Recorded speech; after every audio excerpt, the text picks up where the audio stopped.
Retour en force d'Adolphe Moudiki à la SNH, entre suspicion et soutien populaire.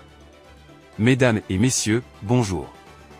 Aujourd'hui, nous revenons sur un événement marquant de l'actualité camerounaise, le retour spectaculaire d'Adolphe Moudiki, directeur général de la Société nationale des hydrocarbures, après 5 longues années d'absence.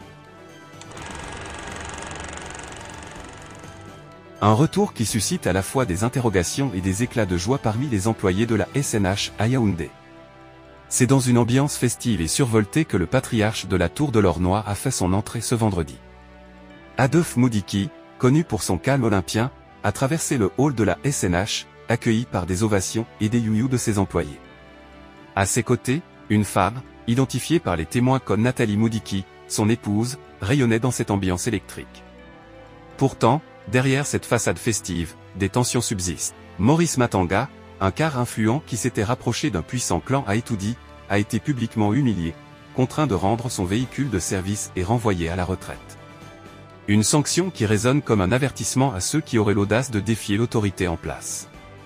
Cela illustre bien l'influence des « pères » de la République, où chaque vieillard semble régner sur son domaine sans partage. Mais au-delà des apparences, la gestion d'Adolphe Moudiki a été mise en cause. Le dernier conseil d'administration de la SNH a pointé du doigt plusieurs zones d'ombre dans la gestion des affaires. Pourtant, loin de se laisser intimider, Moudiki se pose désormais en chasseur des complices du scandale Blancor, endossant le rôle de justicier, malgré les doutes qui planent sur ses propres actions. Alors, que penser de ce retour en force ?